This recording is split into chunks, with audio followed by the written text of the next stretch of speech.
অমল অসুস্থ, গৃহবন্দী। কবিরাজ তাকে বাড়ির বাইরে যেতে বারণ করেছে। সে কথা মেনে সে ঘরেই থাকে। সে জানে না তার কি হয়েছে, শুধু বিশ্বাস করে একদিন ডাকঘরে তার নামে চিঠি আসবে, রাজার চিঠি। জানলার ধারে বসেই সে বাইরের জগৎ দেখে, যে জগতে কোনো অবিশ্বাস নেই, আছে শুভ্র মনের কল্পনা।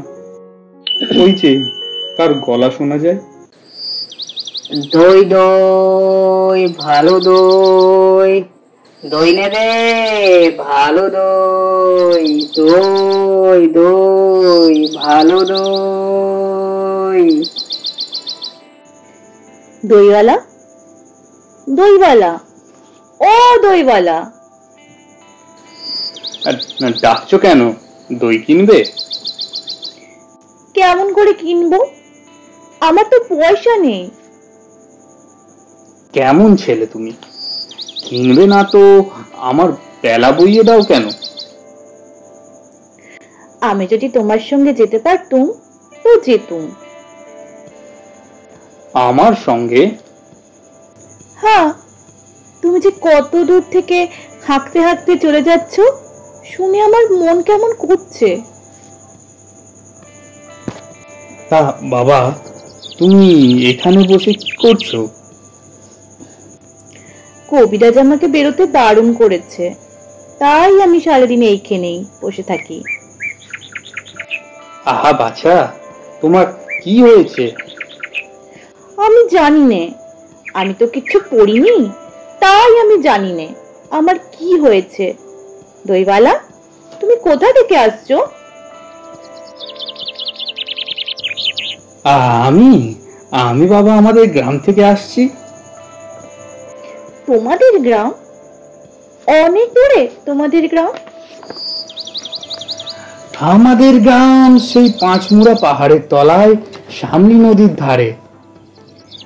পাঁচমুড়া পাহাড়, সামলি নদী? কি জানি, হয়তো তোমাদের গ্রাম দেখেছি, কবে সে আমার মনে পড়ে না। তুমি দেখেছো? পাহাড় তলায় কোনোদিন গিয়েছিলে নাকি?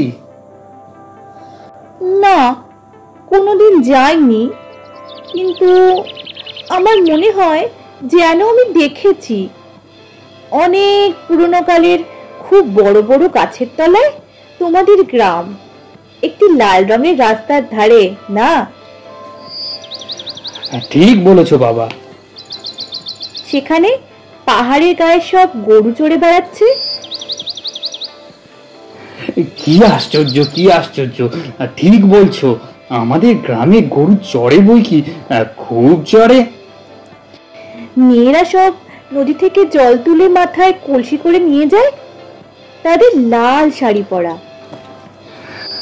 বাবা বাবা বাবা, একদম ঠিক কথা। আমাদের সব গয়লা পাড়ার মেয়েরা নদী থেকে জল তুলে তো নিয়ে যাই, তবে কিনা তারা সবাই যে লাল শাড়ি পরে তা নয়। কিন্তু বাবা, তুমি নিশ্চয়ই কোনোদিন সেখানে বেড়াতে গিয়েছিলে। সত্যি বলছি দইওয়ালা, আমি একদিনও যাইনি। কবিরাজ আমাকে যেদিন বাইরে যেতে বলবে সেদিন তুমি নিয়ে যাবে তোমাদের গ্রামে। যাবো বই কি বাবা, খুব নিয়ে যাব। আমাকে তোমার মতো করে ওইরকম দই বেচতে শিখিয়ে দিও, ওইরকম বাঘ কাঁধে নিয়ে, ওইরকম খুব দূরের রাস্তা দিয়ে। মরে যায়, দই বেচতে যাবে কেন বাবা? তো এত পুঁথি পড়ে তুমি পণ্ডিত হয়ে উঠবে? না না, আমি কখনো পণ্ডিত হব না। আমি তোমাদের রাঙা রাস্তার ধারে, তোমাদের বুড়ো বাটির তলায় গোয়ালপাড়া থেকে দই নিয়ে এসে দূরে দূরে গ্রামে গ্রামে বেচে বেচে বেড়াবো। কিরকম করে তুমি বলো, দই দই ভালো দই। আমাকে সেটা শিখিয়ে দিও। হায় আমার পোড়া কপাল, এ সুরও কি শেখাবার সুর? না না, ও আমার শুনতে খুব ভাল লাগে। আকাশের খুব শেষ থেকে যেমন পাখির ডাক শুনলে মন উদাস হয়ে যায়, তেমনি ওই রাস্তার মোড় থেকে ওই গাছের সারির মধ্যে দিয়ে যখন তোমার ডাক আসছিল, আমার মনে হচ্ছিল, কি জানি কি মনে হচ্ছিল। বাবা, এই যে এই এক ভার দই তুমি খাও।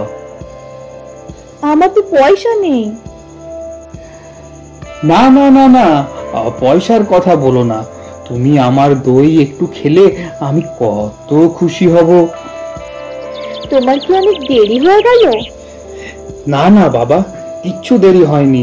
আমার আমার কোনো লোকসান হয়নি। দই বেচতে যে কত সুখ সে আমি তোমার কাছে শিখে নিলুম।